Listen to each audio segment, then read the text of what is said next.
तर hello friends, मी आहे प्रिया आणि आज आम्ही निघालो आहे आमच्या गावाला। तर सगळे कपडे वगैरे घेतले, तयारी वगैरे सगळी झाली, मग निघालो गावाला जाण्यासाठी। तर गावाला जाण्याचं कारण म्हणजे आता शेतीची कामं चालू झालेली आहेत तिकडे, तर त्याच्यामुळे बोलवलं होतं आम्हाला 1-2 दिवस। तर चाललो आहे आता।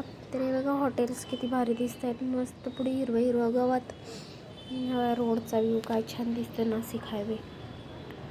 तर चाललो आता आम्ही, मस्त पावसाचा आनंद घेत। थोडा पाऊस येत होता, म्हटलं चला भिजत तरी भिजणार नाही जास्त, थोडक्यात होता।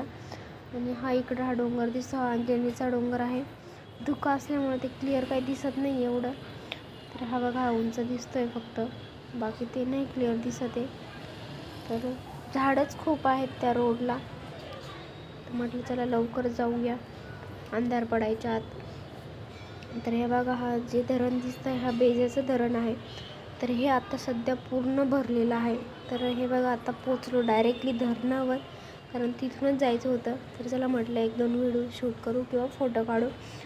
तर फोटो काढायला की थंड हवा होती ना, खूप थंडी वाजली होती मला, आणि हवाही खूप सुटलेली होती त्याच्यामुळे, आणि पाऊसही मेन म्हणजे येत होता थोडा।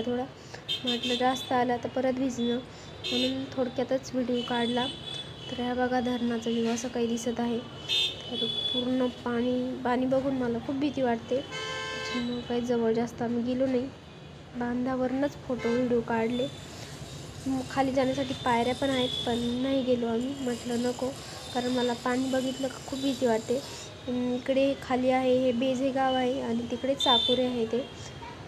तर हे बघ हे झाडं वगैरे सगळीकडून झाडं लावलेली आहेत, मध्ये हा डॅम आहेत।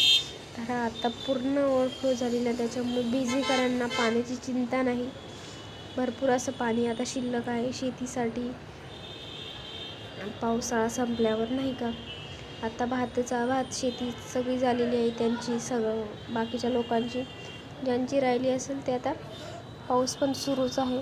तर चला निघतो आता घरी, बाय बाय, भेटू नेक्स्ट ब्लॉगमध्ये। व्हिडिओ आवडल्यास सबस्क्राईब करायला विसरू नका।